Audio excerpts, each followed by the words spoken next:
Hey everyone, and welcome back to the Firefighters Podcast, where we seek to develop, inspire, and motivate the world of the emergency services operator through a series of wide-ranging conversations. Now, before we go any further, just hit that rate, follow, or subscribe button on whatever platform you're listening to. It's a key performance indicator for us and helps us reach even more people. Now, here's what we've got for you today. Hi, Pete. Hi, boss. How you doing, brother? I'm good, mate. How are you, big man? I'm awesome, my friend. How about you, good self? Yeah, not bad, mate. Joining the dots. It's been a bit of a crazy whirlwind of a week, has it not? This episode of the podcast is brought to you by Gore-Tex Professional Fabrics. Now, we all know the working environment of a firefighter is filled with challenges. We face serious risks on the job, such as heat exhaustion, burns, physical and mental stress, and we frequently come into contact with high levels of toxic chemicals. Now, I have been wearing Gore-Tex for nearly 2 decades on the front line, working in hostile environments, tackling challenging incidents from firefighting to water incidents and in urban search and rescue environments. Gore-Tex have a well-earned reputation for protecting professionals in the fire and emergency services through their family of highly innovative, waterproof, breathable moisture barriers that exceeds global performance standards and are trusted worldwide. Gore-Tex, going further together. I've even more black for you, mate. Fucking hell. I feel underdressed all of a sudden. I feel like I fucking just give me 2 minutes. I'll do a quick outfit change. Don't be getting that body out on here, mate. Don't be getting that body out. How's your body holding up? Because you recently turned 40, right? Yeah. So 40, mate. I had to, should we say, recalibrate recently.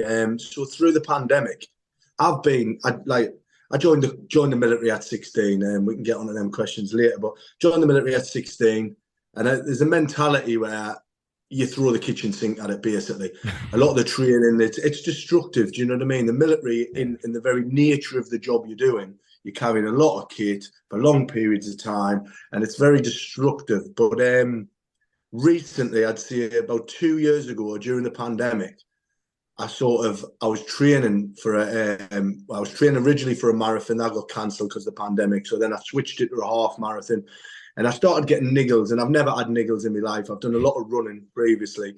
So I started getting niggles. So what I did was I went to a physio.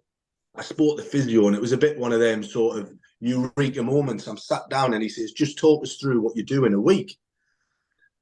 And I went through it systematically. Look, I train 60 years a week. This is what the training looks like, and this is sort of what I do. And he was like, "Whoa!" I just stopped you there. And he basically gave us the old pyramid: 20%, 80%. You should be doing 20% in your comfort zone, 80% in your comfort zone, and 20% like basically throwing the kitchen sink. I had it the wrong way around. Mate, I'm fucking so in that same realm as you. But like after you've conditioned yourself to that for something, I'm not going to one moment pretend to have done any of the kind of military training you've done. But if I always kind of was under the mindset, if I don't work up in the morning and everything's kind of fucking hurting, you feel like a lazy bastard and you feel like you don't deserve your breakfast or something. But that is and I think that's kind of the addictive mindset that I've always had.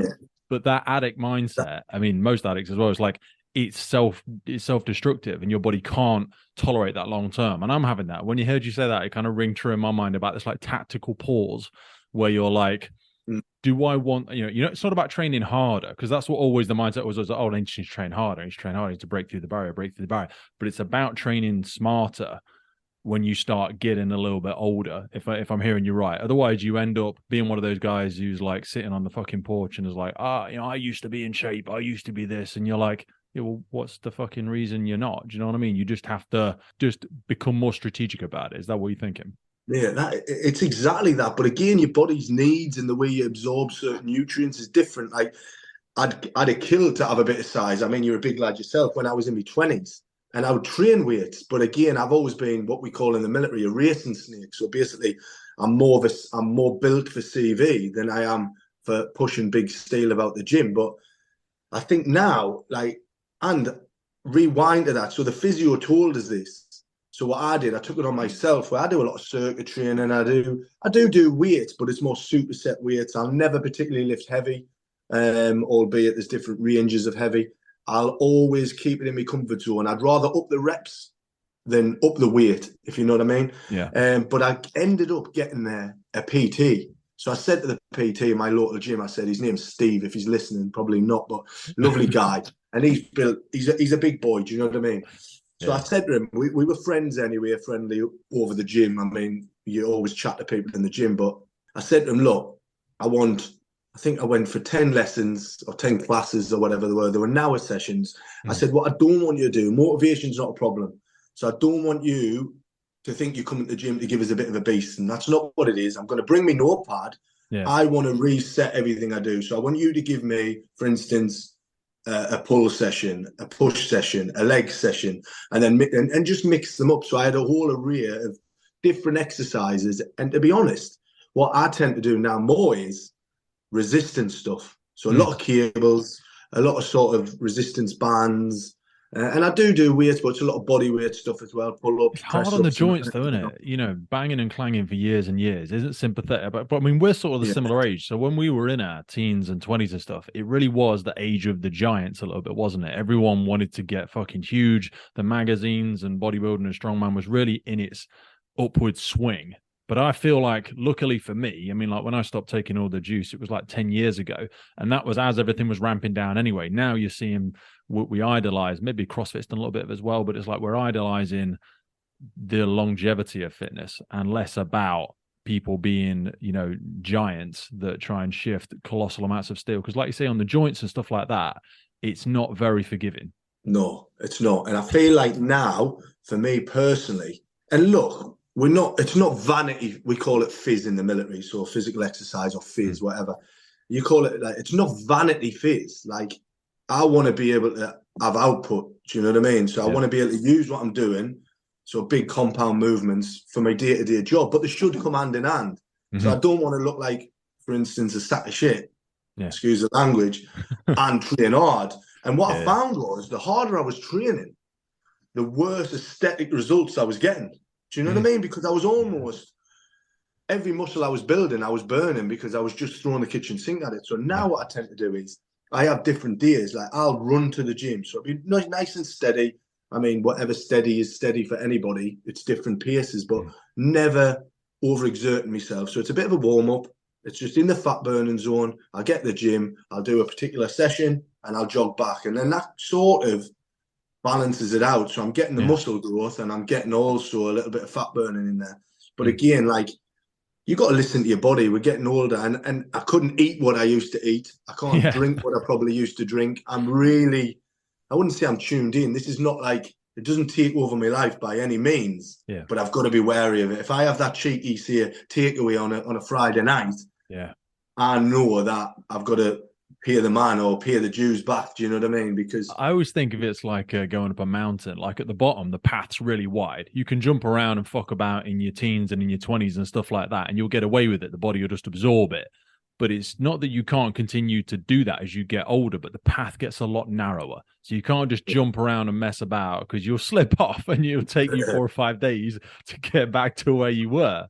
So again, echoing back on that strategic analogy, you've just got to think a little bit more about what you're doing. Otherwise, you end up on the mountainside with the graveyard and everybody going, oh, no, you know, I had this or I had that. And you see some incredible, ex-military people are a great example for me because you see some people that have had some horrific injuries or they've been involved in some terrible tactical deployments and they come back with no arm or no leg or, you know, and Mark Orman's a great example of it. And there's a whole bunch of other people out there and you think, fucking hell.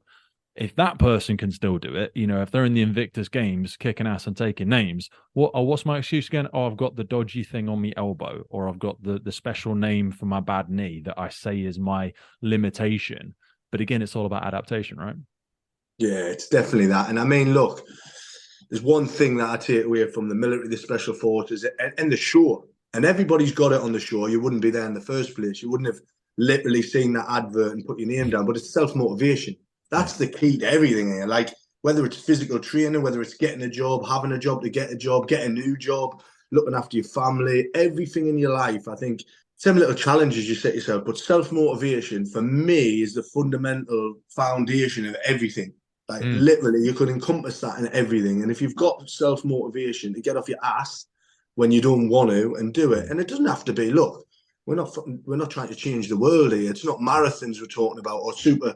Like, everybody's different. Everybody's path journey's different. So whether it's getting your steps in, 5, 10,000, whatever it may be, or it's a stay-at-home mum who's doing the housework, And I watched a program recently on the TV, and it had someone who was a CrossFitter, somebody who was just went and did steps, and then someone who was a stay-at-home mum. And they worked out the calories burnt between all three of them. The CrossFitter come last.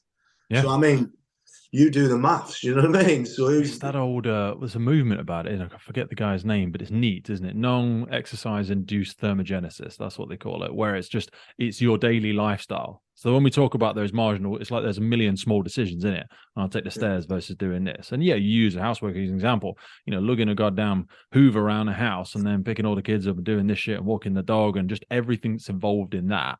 It's that lifestyle approach to it rather than singular siloed, I'm going to do exercise now. You go balls to the wall for 45 minutes.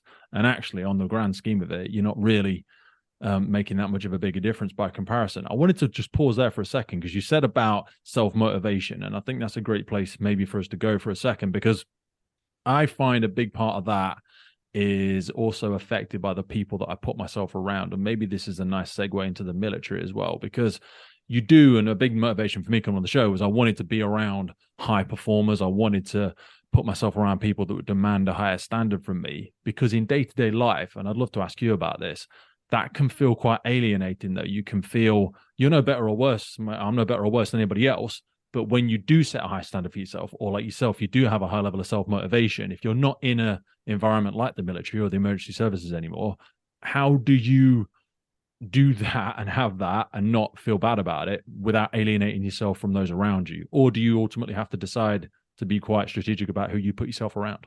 I think taking that straight back to the military, I mean, I have loads of questions people ask us about different sort of analogies across the military and the spectrum. There's obviously the Navy, the Air Force, the Marines, the Army. What's it like to do this? What's it like to do that? And I mean, I can only speak about my journey. I did a lot of athletics when I grew up, cross-country running, moved into the military at an early age. And I knew quite quickly, I mean, albeit I was a bit of a gobshite, albeit I was lacking some of the, if you like, the military hardware or knowledge, because I was 16, do you know what I mean? Yeah. But I knew I wanted to be a soldier. I knew I was fit enough. So it's easy to have them attributes and that motivation, and then you can learn how to be a soldier. Yeah. And then because you're so young as well, you're absorbing it all in. But I think I knew quite quickly, and my trajectory or my sort of, and it is a minefield. I mean, I can only speak for the Marines, and I'm sure, and I know this for a fact, having spoken to people in the Army, it's even worse.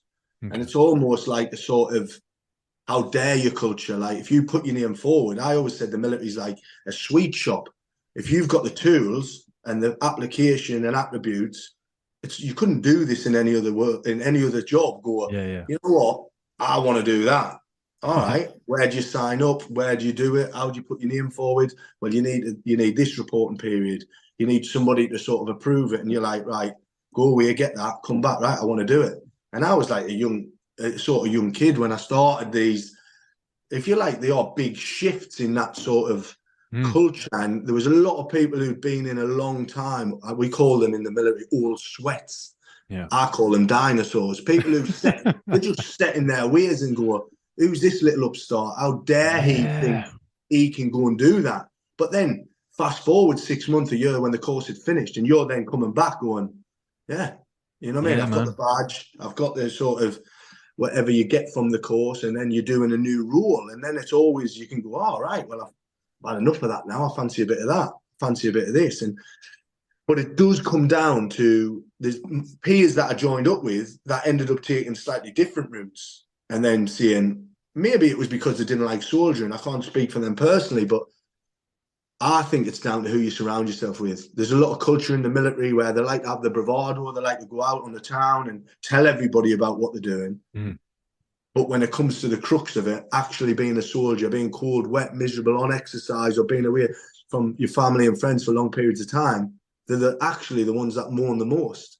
Yeah. And you're like, well, what did you think this was? You mean, what did you think you were turning up to? So you see that a lot in some of the sort of Goggins writings and stuff like that, where it's like the fair weather fighter or, the stand down soldier, because they like the imagery of it. And that, I would never pretend to know the aspect of it, but I have that same crossover with the emergency services and certainly with the fire service. You get people looking in and going, well, who the fuck are you to go on that course? Or why do you want to go? I always say shy kids don't get sweets, and life is boring for boring people. It's a massive plethora of opportunities, whether like for us, it's whatever, rope rescue, water rescue, urban search and rescue, international stuff, going over to Kosovo and Canada, all those things that I've been privileged enough to do.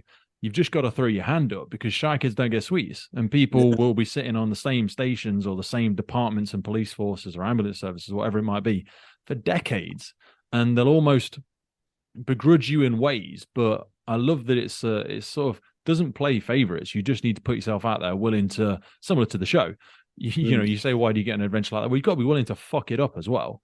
I mean, again, this will come out after all of the things, so people won't have seen me hurt myself yet. But I say to people, you've got to be willing to put yourself out there to get it wrong, because people watch how you succeed, but they also watch how you fail. And some people will relish in that. Some people will look at you and go, yeah, Chris, I know you wanted to go on that fucking para course, whatever it might be, and you fucked it up. You failed it.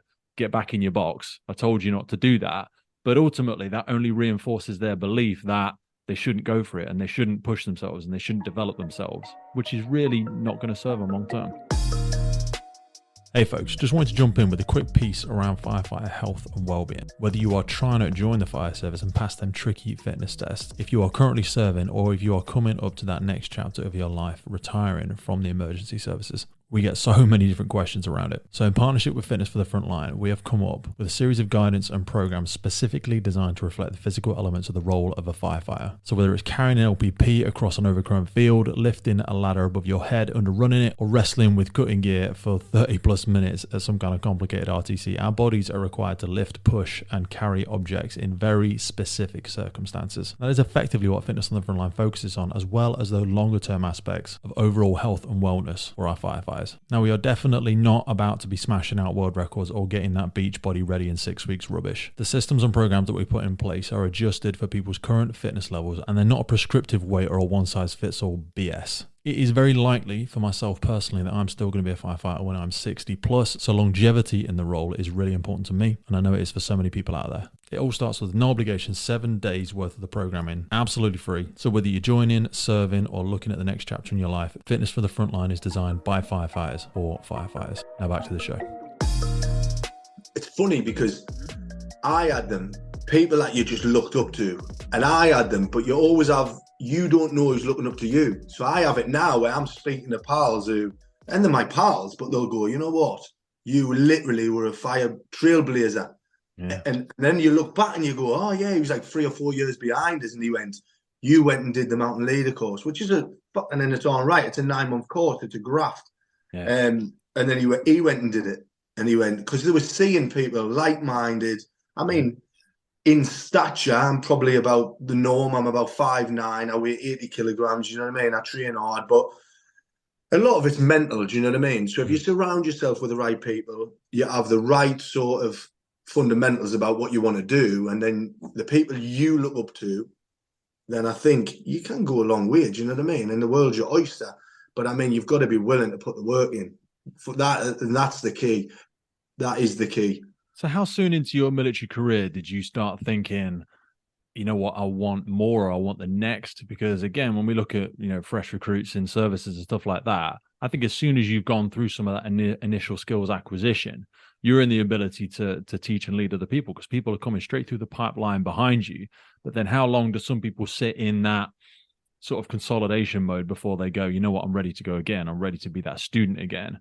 What did, how long into your initial service did you think, yeah, I love soldiering, I've mastered that? And what was that next step? I think for me, because I joined so young, and like I say, I revert back to that. Do you think we should join? Sorry, do you think people should join so young to interrupt you? Because that's a good point to start on, because teenagers these days are very different to teenagers when we were younger, for better or worse. There's just a different cultural development that's going on now. Do you think people will respond as well at 16, 17 to have that sort of conditioning and discipline instilled upon them?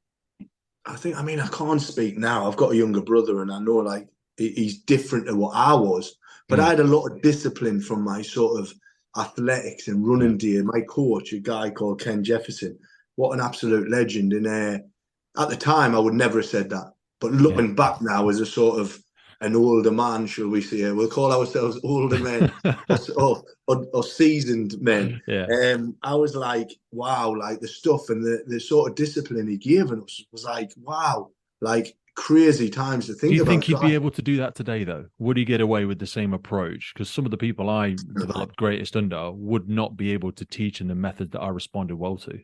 probably not. I think they'd get a lot more if you like. I see, I was a gobshite, and I was more of a cheeky chappy. Do you know what I mean? Than I was actually a direct gobshite. I was never there to insult anybody, but a little bit of banter, and that still exists now when I'm around my friends. You know what I mean? I'm the first one to call someone out if he's wearing some, or he's put himself out there. He's getting a bit, you know. But Yeah. if people are not, I always have this analogy as well. Though, if people are not talking about you, that's when you worry. Fuck yeah. Especially in the military, if somebody's like giving you a bit of banter, it means they care about you. Do you know what I mean?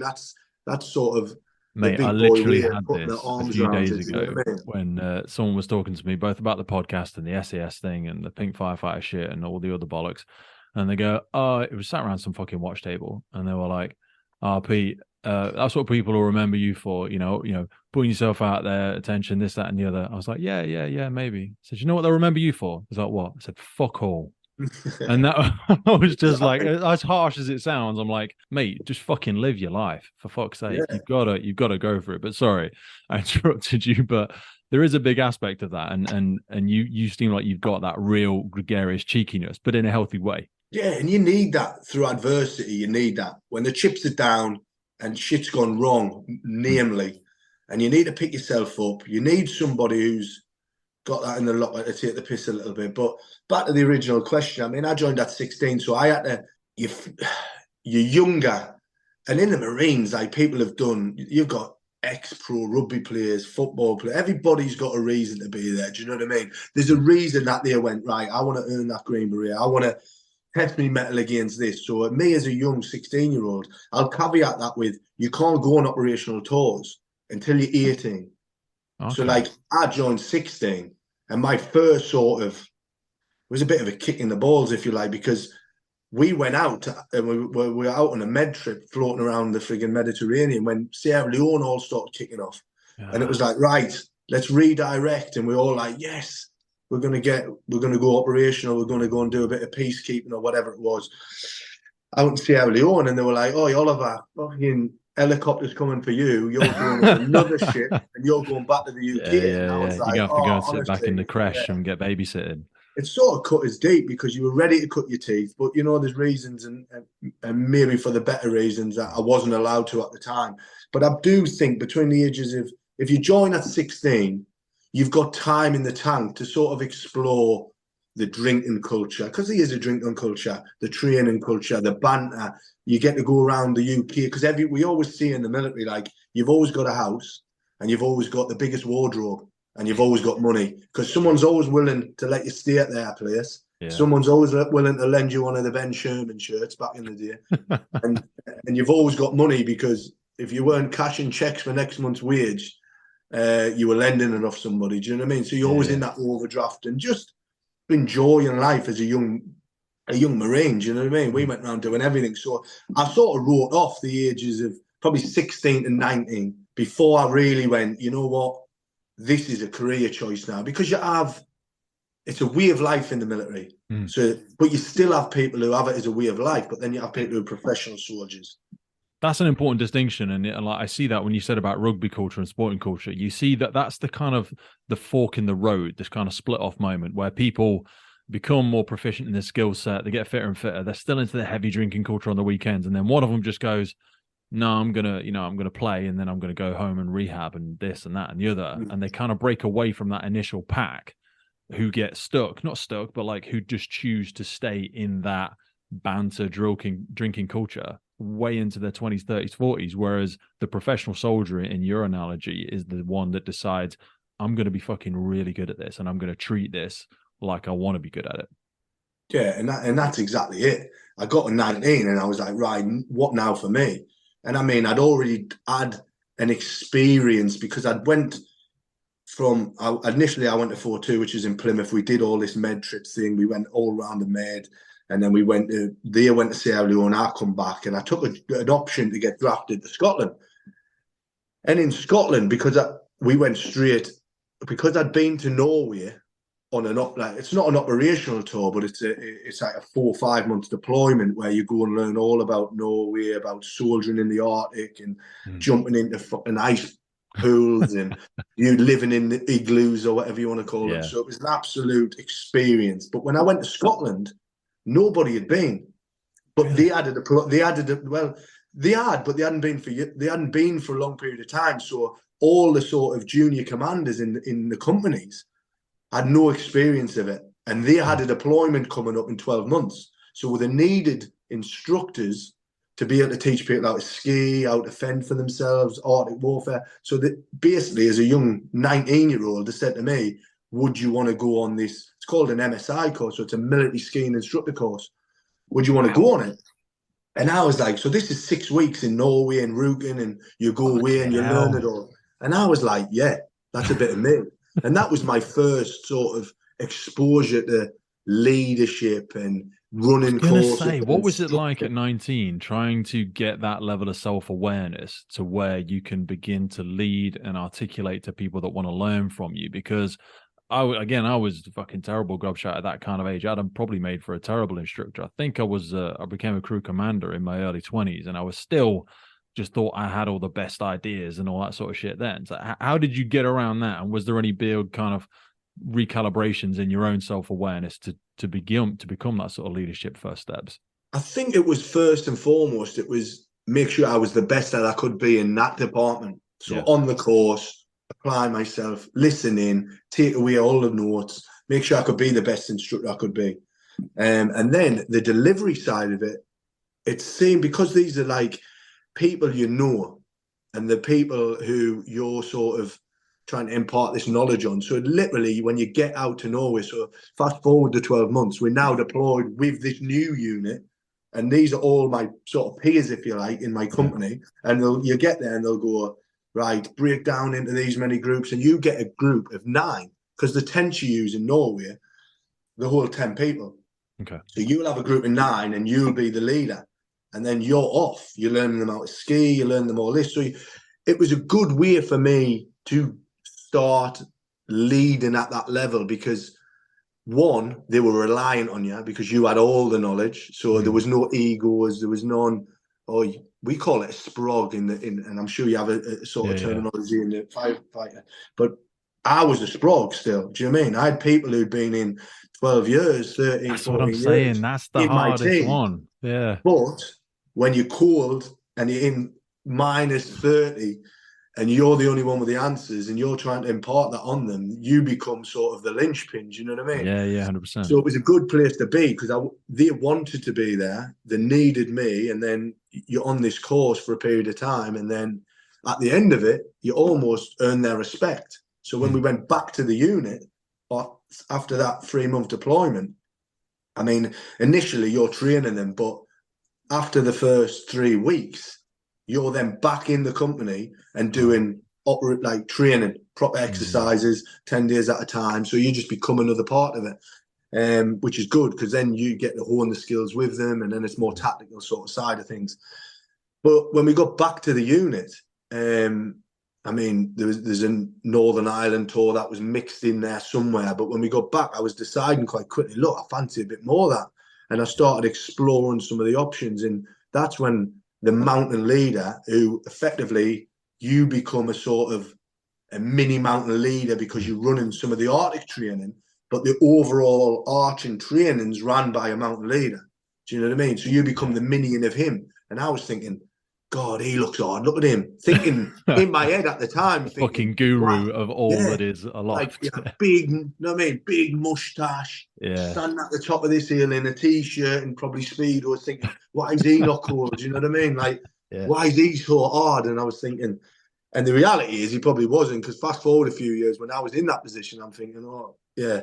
So, I mean, it is a bit of bravado, but again, it stalls confidence in the people that you're taking. Do you know what I mean? Look, you do demos of stuff, just like on the show, do you know what I mean? Like if there are ice pits there, you jump in and you'll stand there while someone's giving a lesson. You're standing there in a pair of Speedos, just putting some like shower gel on and going, how's everyone? So they have seen you do that. Then they've seen you stand there like lathering up and being like, they think, oh, well, I can do this. You know what I mean?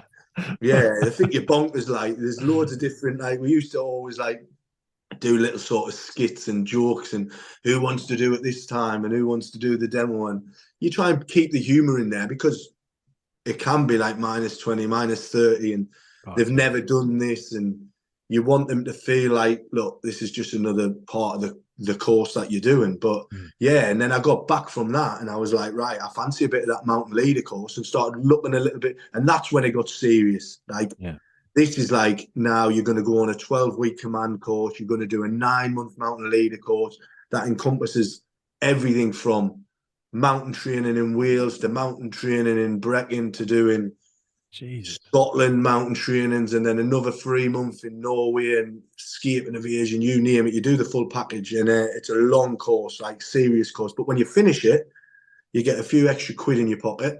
You get to be a junior commander. You go back to a unit, and it's held in really high esteem in the Marines. Was there any reservation about, like, so early in your career coming away from the operational side? Like, for example, I do training development for all of our new firefighters now with rope and BA and water and whatever. But that means, unless something really bad goes wrong, I'm not operational. I have the ability to be, but part of my day-to-day is I don't respond to incidents. I train other people.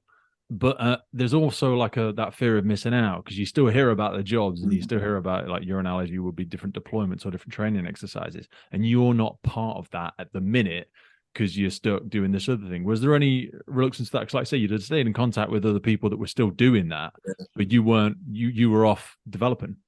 I get that, and you're always going to have this, but you can't be on. We call it on tour or on ops or tour or in theatre. Anything of them analogies is where you're deployed on active operations, and I mean, you're always going to miss them.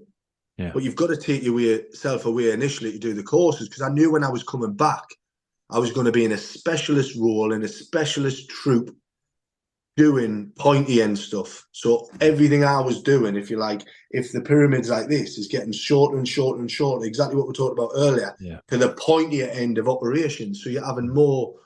And look, I'm not taking anything away from people at the bottom, the logistics side, that is fundamentally funding or fundamentally putting everything in place to allow the people at the front to do their job. But that's where I wanted to be. Of course, you want to be at the front. You want to be kicking ass, you know what I mean? Like, getting amongst it and freaking getting involved. But, like, I knew I had to do these courses to get there.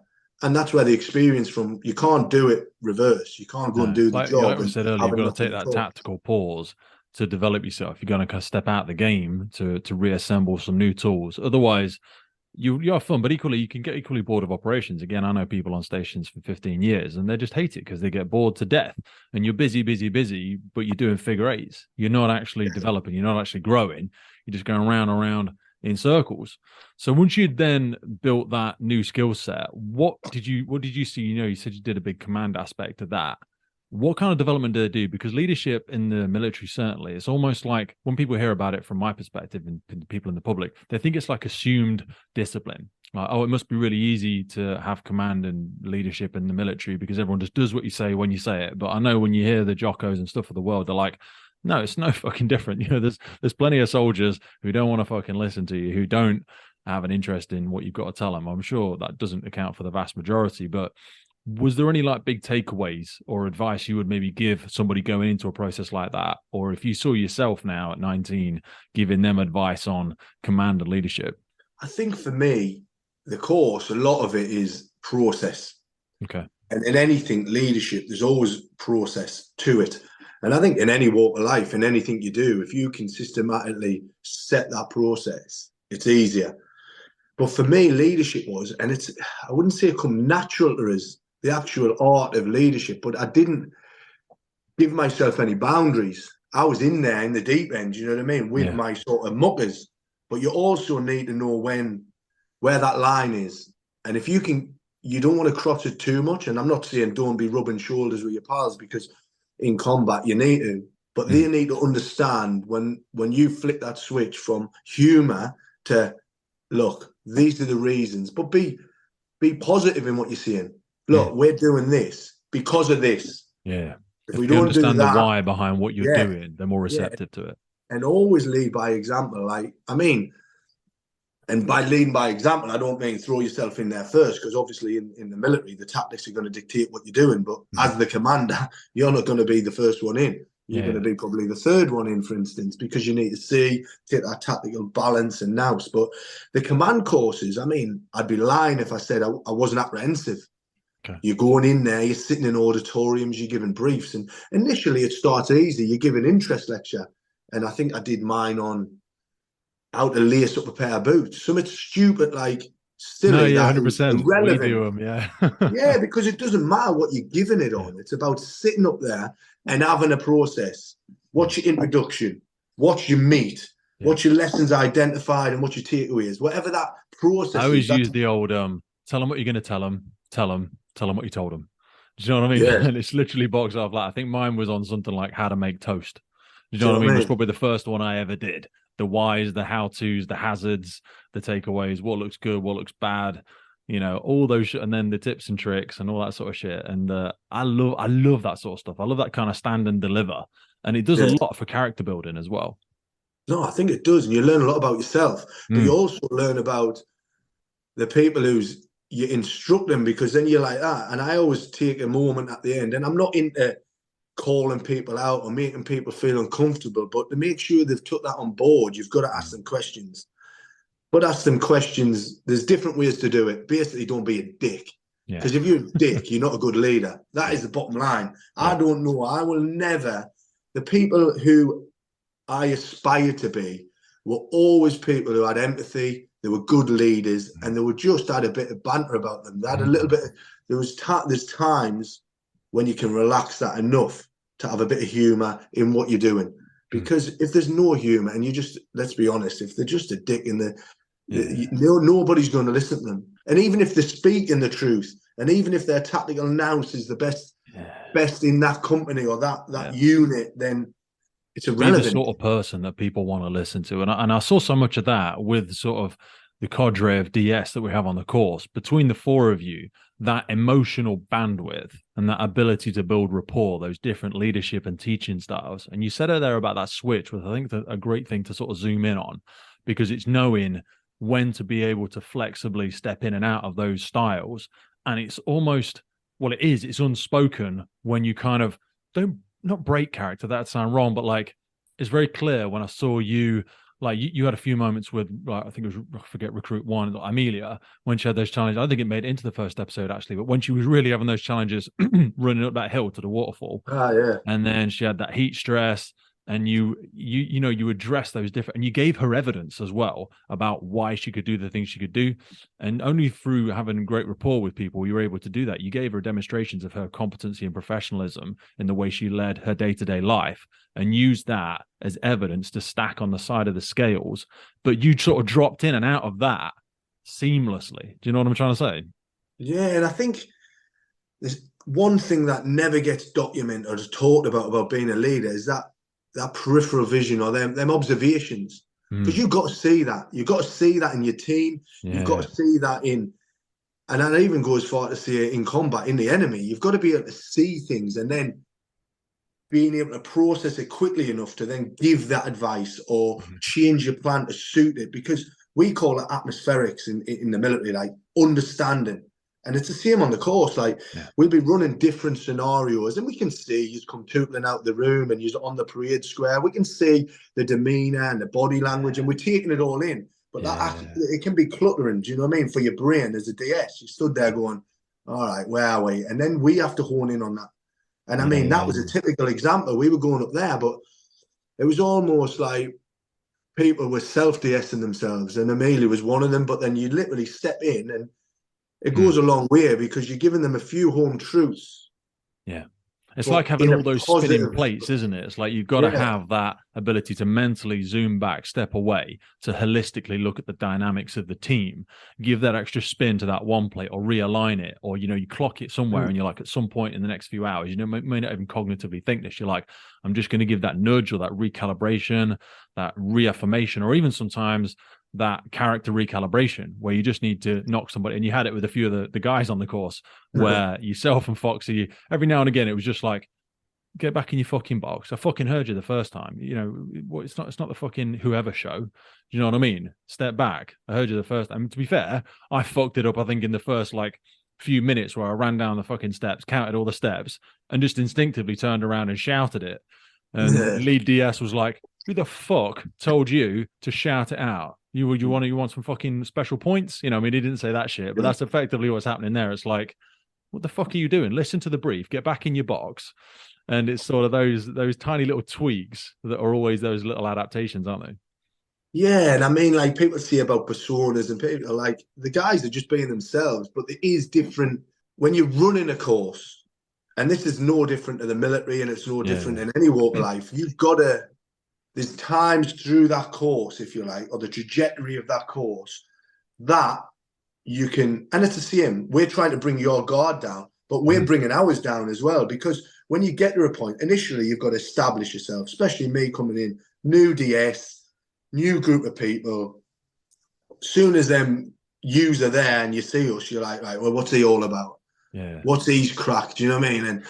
And I had it a few times with number 11. I think it was Zach, and I was like, mate, what are you looking at?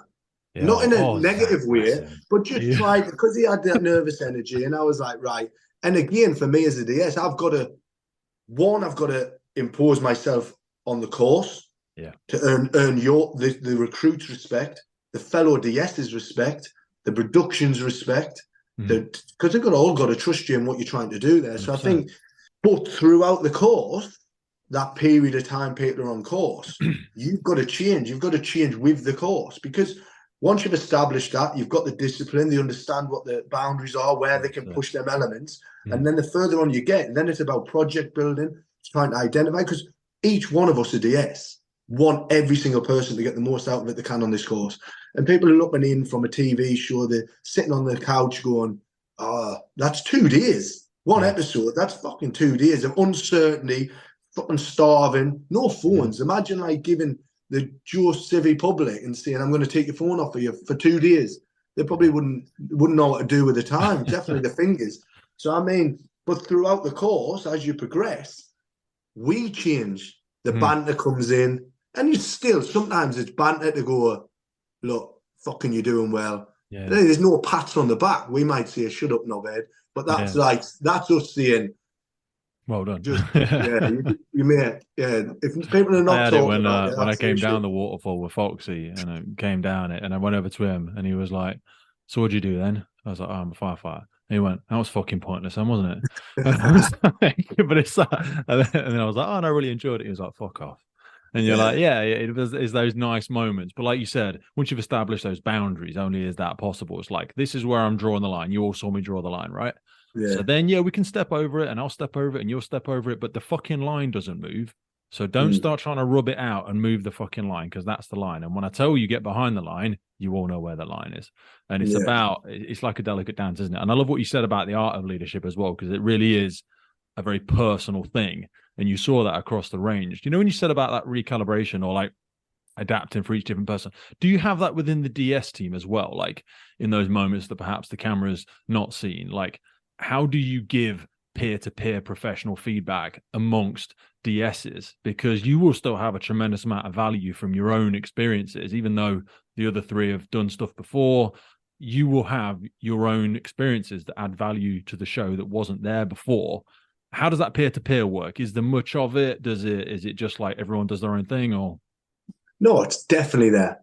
And I mean, the whole point in this shape up of me coming in and the conversations I had with production and the DS, me and Foxy and Billy go back way, do you know what I mean? So like me, Rudy was the first time I'd met Rudy on the show. But again, he brings a different dynamic in terms of his experiences from the young side. Yeah.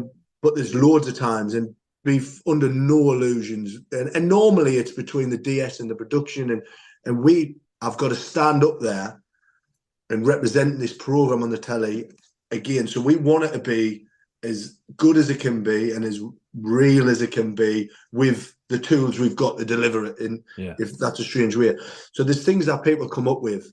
And Billy said to me sort of after the show, we were having a whiskey, chilling out, probably before we flew home or whatever. And he was like, it's been great having you on because they've been doing it for years now. Yeah. But I came on this show saying, look, my military career speaks for itself. Like, my credit's good. So, Yeah. like, I'm here on my merit. I ain't here to make up the numbers. Yeah. I ain't here to sit in the background. I want to be delivering as much as I can, and I want to be imparting as much knowledge as I can, because that's why I got involved, and that's what I'm passionate about. Military training and training on whole is something I'm really passionate about. So there was times where somebody would say something, or we'd be sat there as DS and they'd come up with ideas, and I'd be like, no, Yeah. that's a shortcut, or that's an easy way out. Whether that was the production leaning on it from a, because That's tough though, because you could slip into that trying to please other people and, oh well, yeah, okay, I guess I don't know how this usually works, so okay, let's go with it. But in you're in a gut, and that's your own like moral compass yeah, coming in there, where you're like, no, that's not authentic. We'd never do that shit. That's just yeah. not, that's not. And like you say, take us back there for a second. Sorry. So your relationship with Billy and Foxy, because you served with Foxy. But Billy, for anybody that doesn't know, and I'm only going to roughly pretend to know, having read a few of his books, he was of a different standing in the military in terms of where he left the sort of forces and the rank that he was at. So, what's your background with the two of them? Sorry. So basically, me and Foxy go way back. All my military career, Foxy was in up until till he left, and then I left a few years after. But yeah, so we were in the Marines together, knew each other, based out of Pearl and Dorset, SBS together. So we bounced off each other. We used to follow each other around the rotation in Yeah. terms of the operational rotation. So when he got back off tour, I was generally going on tour. But you'd see him in the gym, and I mean, we'd crack a few beers, and it's Yeah. always that like professional sort of friendship. It's grown since obviously we both transitioned into civilian life, if you like, into work, and so we keep in closer communications probably now than we did when we were in. Yeah. But it's a given when you're in, because you Yeah. bounce around camp, you see each other in the gym, and it's almost, you're not lazy, but because you're in a big boys club, seeing the boys all the time, you don't have to invest in terms of. And I always make a point now. I mean, we sit on the toilet probably 3 times a day. We do these menial tasks where I'll get my phone out and I'll literally go with no agenda, because you just want to touch base with people and go, mate, how's things? Or let's get a coffee. And I've found myself doing that a lot more now. I have to actively work to keep my network Yeah, because people just strong. bomb burst away when they leave Yeah, stuff, and you see it with all services, and that is, I think, that transition is the most difficult part for so many people, because it's almost like you rip away all the scaffolding, and a lot of people fucking wobble. Some people find their own feet and grow that muscle, but some just go, where the fuck is everybody? And I've lost that support, I've lost that infrastructure, and that's why I think so many of them end up in other forces, like they'll join the police or join the fire service, because they want that camaraderie again.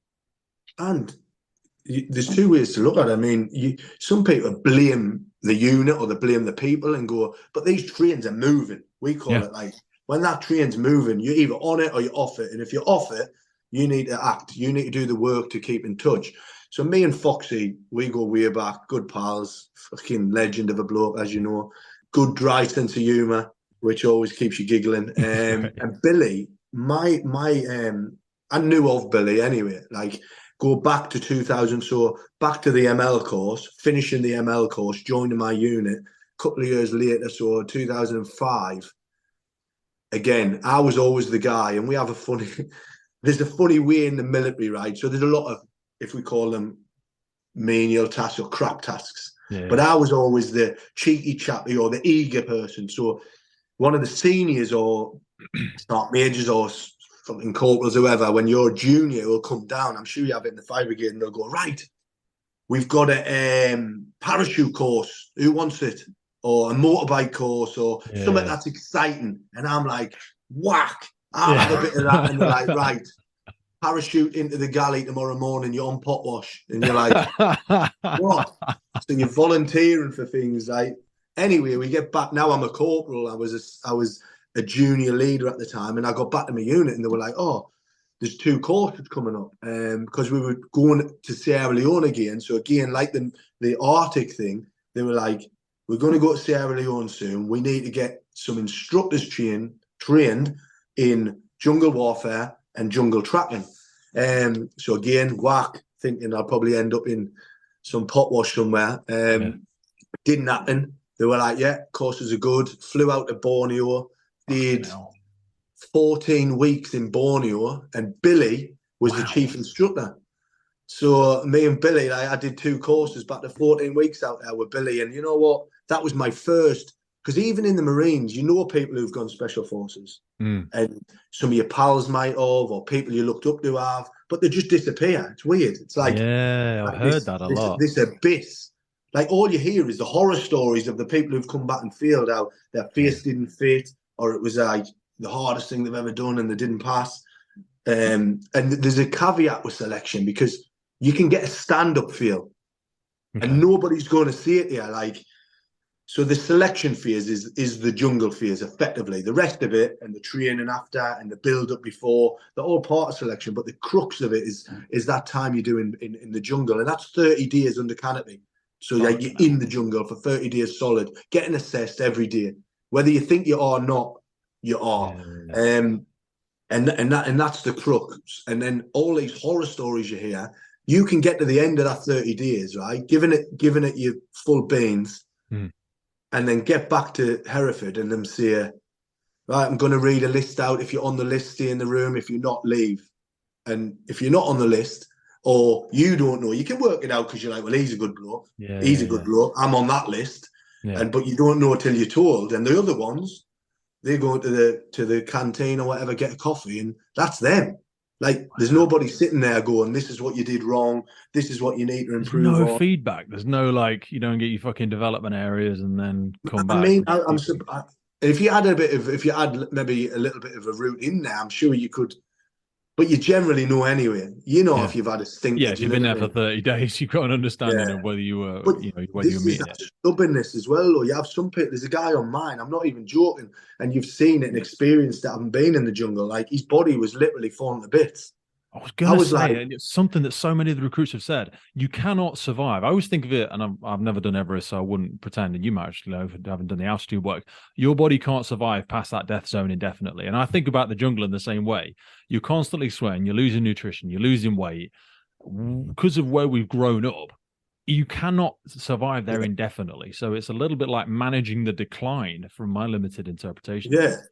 The decline is day one entry point, you know what I mean? So administration, but it's also, which is a little bit unfair on the course, because you're not getting the time to conduct your admin, to air your feet out, because we do give you the time, but you don't know how to interpret what we're doing. So the uncertainty element keeps you on the edge of your seat. Oh, so man, where you there should was 3 people especially. I don't know if you're watching the cameras and stuff, but it was like they're constantly hitting that adrenaline button, and that adrenal fatigue and that uncertainty just fried some people with brains, because they just couldn't deal with the, and I'm not being special. Obviously, I didn't make it to the end, but it's like, being used to the fact that the bells could go down at any time, you kind of allowed yourself to be in a state of preparedness and kind of half cocked all the time. But some people were just like, is it now? Is it then? Is it what? And every fucking noise, they would just up like a bolt. And we said, like, from the get-go, we were like, look, we give you 5 minutes notice. I mean, it's not a lot of time, but it's time enough to get yourself. But it is a fucking long time as well. Like, if you do stuff at speed, you can actually get a lot of shit done in 5 minutes. You probably realise that even more so now, especially people on the course who've never had good time management. They're like, 5 minutes, fuck me. You couldn't make your dinner, sit down, have a nap, and then go out. Do you know what I mean? So, but back to the original question. Yeah, Billy. So me and Foxy go way back. Me and Billy, he was my SMI, so senior military instructor for that period of time out there. And I remember, like, my first exposure, not to the special forces, because my pals had gone. I knew what they were about. I'd seen them on ops in Afghanistan, bouncing in and out, looking Ali as fuck, and Ali means cool, basically, looking cool, and me thinking, fuck me, I need a piece of that in my life. But this was the first time I'd had serious instruction from somebody, especially from Hereford. I mean, we call it Pool and Hereford, or SES and SBS. It's sort of irrelevant. They're both one unit to a certain degree. The selection process is exactly the same.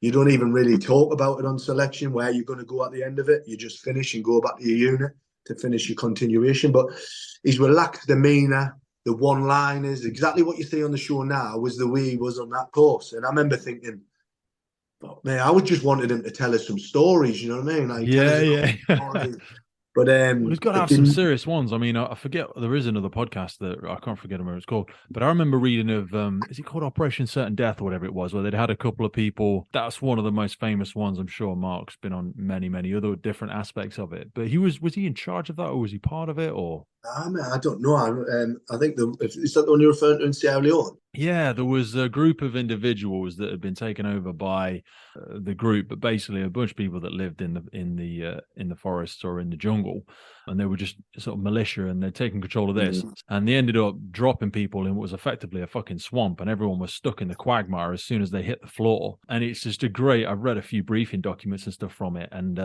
because they couldn't find a direct route in, they couldn't get in by road. They knew if they came in via helicopter and stuff, they're obviously going to give them a pre-warning, but there was it was the best of a few bad situations. Do you know what I mean? Yeah, and I mean, I've been there. I've been to that camp where they were actually Really? held when I was in Sierra Leone. Yeah, what a lot of people don't know, that was a cross mission of both Pearl and Hereford, like SBS and SES. But yeah, I spoke to a guy. I mean, Billy would have been on it probably as a young trooper at the time. I spoke to the guy, one of the officers who was one of the training officers when I went through selection. He was actually the guy who was.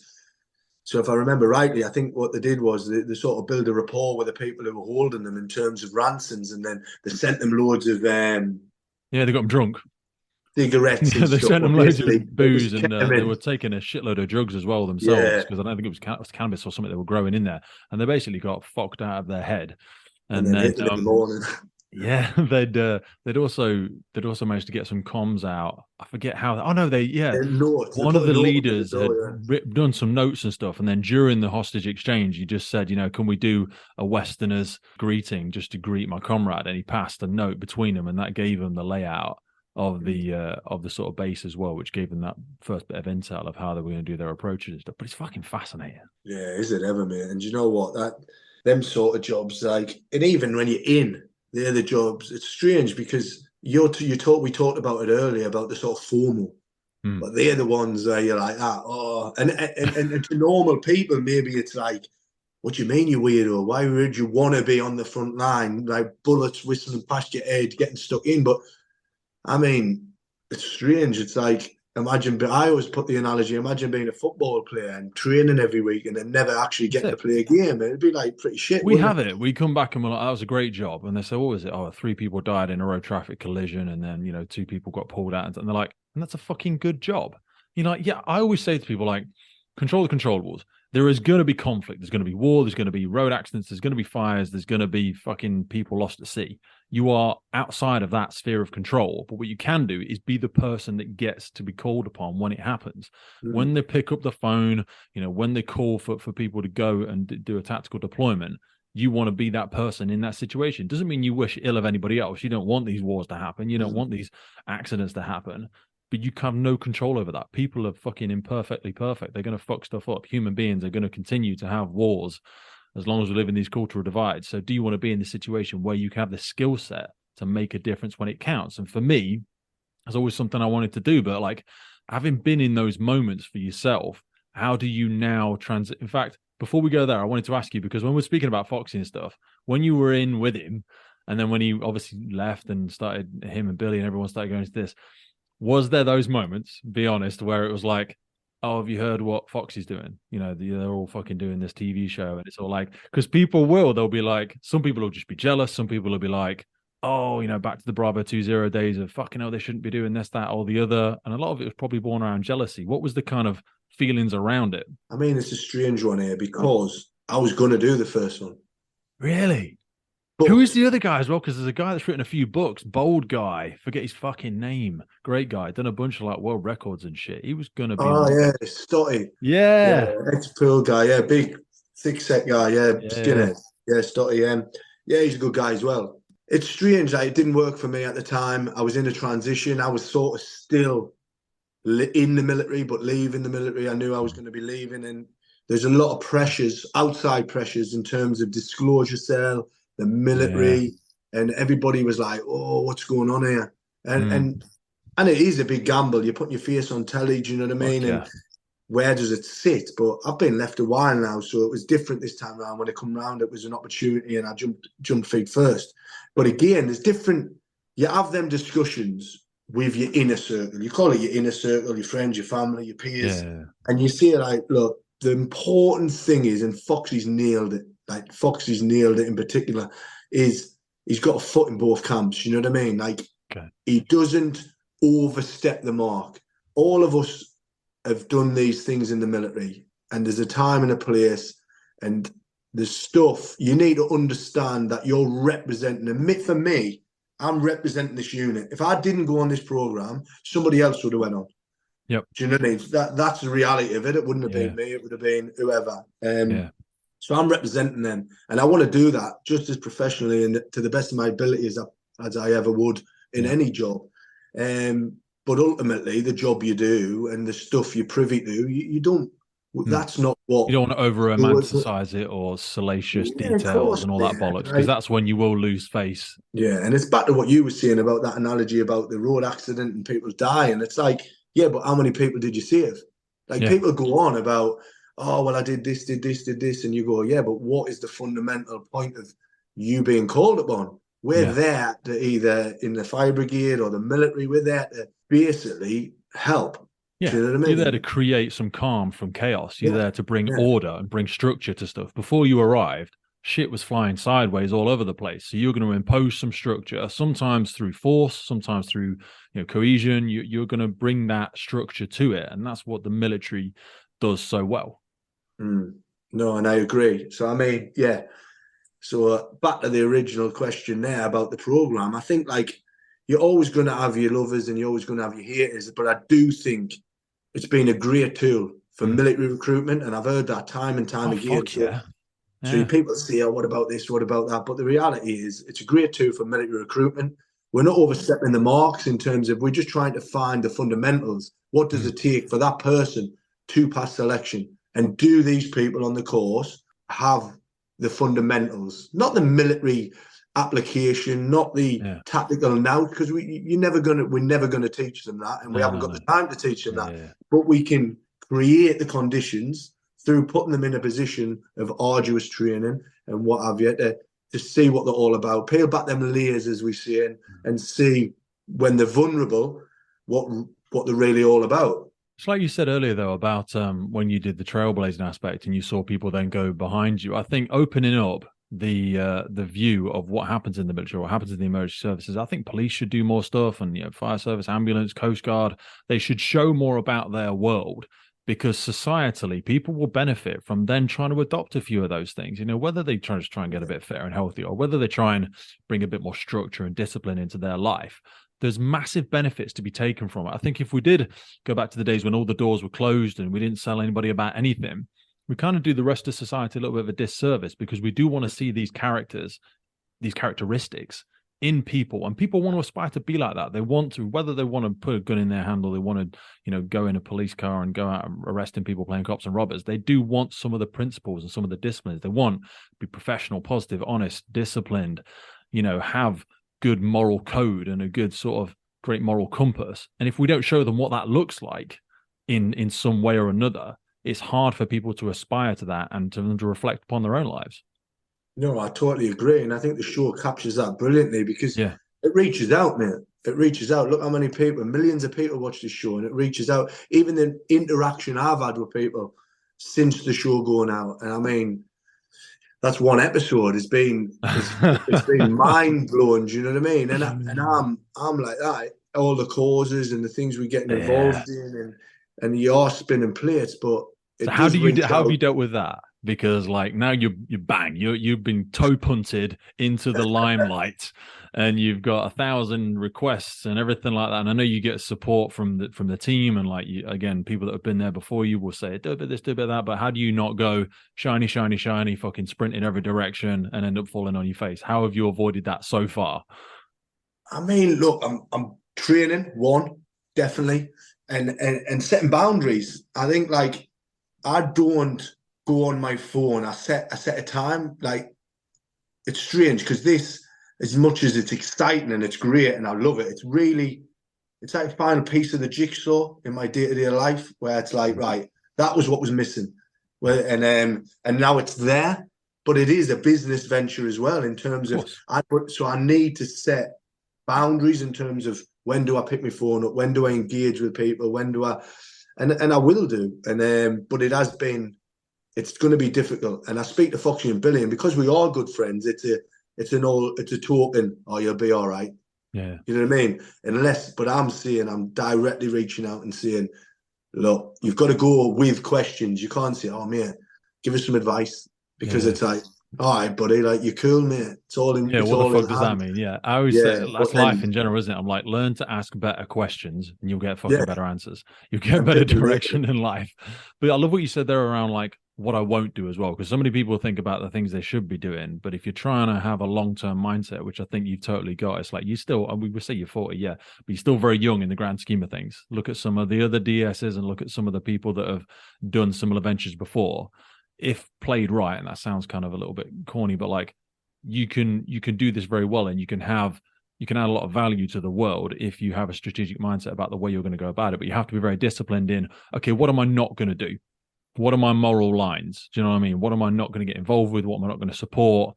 Because there's landmines all over the place, no doubt, for you guys when you're stepping into that public limelight, and people will slip them under your foot every time. I mean, coming on with a fucking nobody like me and having a conversation, you've got to be careful. And I'm sure you're more than well aware, and people have probably given a training. Be careful, people will try and slip landmines underneath you all the time, and you'll fucking step on one and you'll regret it. But again, I mean, look, I have been inundated with podcasts, fucking interviews, this. But again, obviously, we have a mutual connection, fucking utmost respect. You put your name on the fucking start line and you smashed it out the park. So, of course, this was always going to be a given. I was going to jump on it and shoot the shit. Brother, I appreciate it. Shoot the shit with you. So, I mean, but from my point of view, I'm slowing everything down in terms of what I want to do until I understand the landscape. And I love that.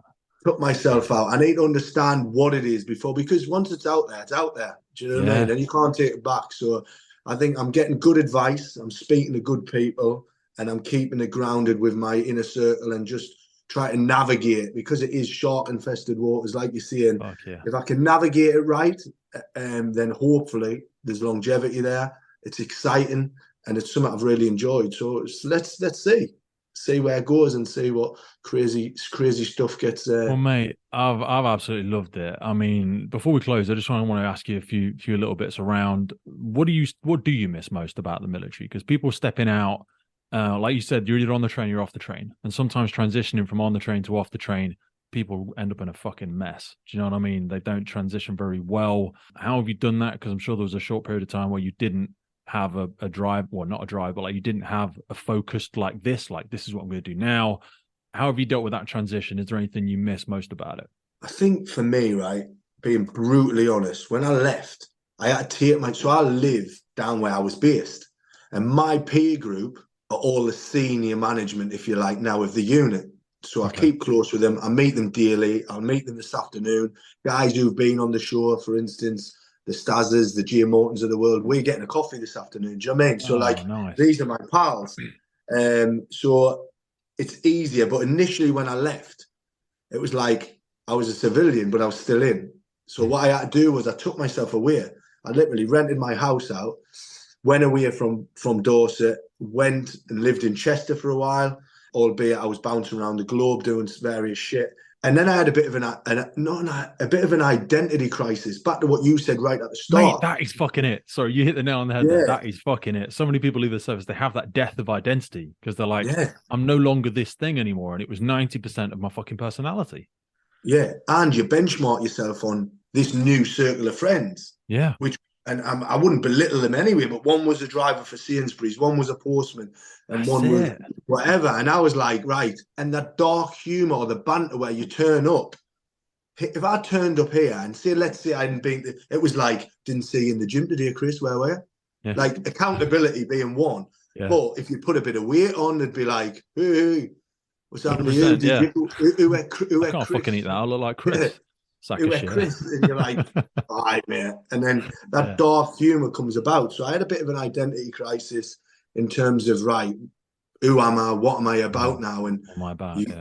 And then fast forward about 18 months later, I moved back. But I had to move away to transition, to move back, to have that clear separation in, look, yeah, I can do the military guys, see them, have banter with them, but I also need to understand that I've got to focus on this new Yeah, transition because in they're this going new back to world. work on Monday, and I'm what the fuck am I doing on Monday? What am I Yeah. doing? What's going on in my life? Do you know what I mean? Because I'm holding the fucking steering wheel, and if I keep letting go of that to pretend to still be part of this thing that I'm no longer part of, I've built these characteristics, traits, and I can apply them to something else.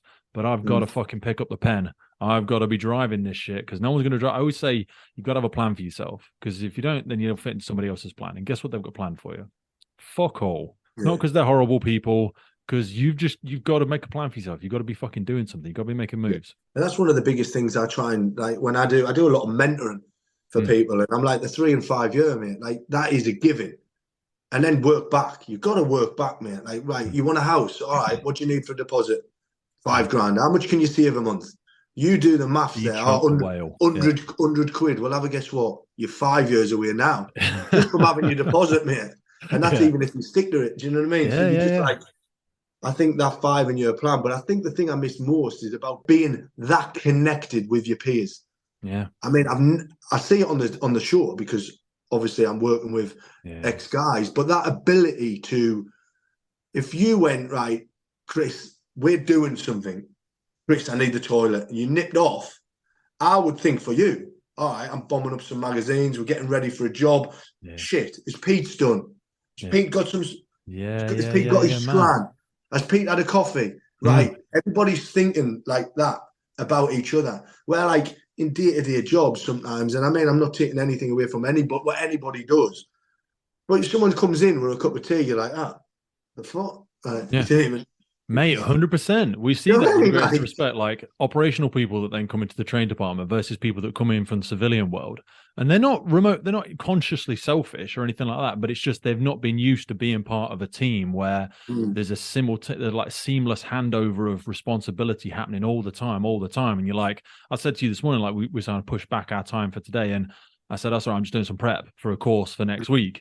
Because I know people are doing stuff in around. It doesn't start till fucking tomorrow, but people are doing shit. We're not just going to rock up on Monday morning, face like a smacked ass, and go, "Has anyone done any fucking prep?"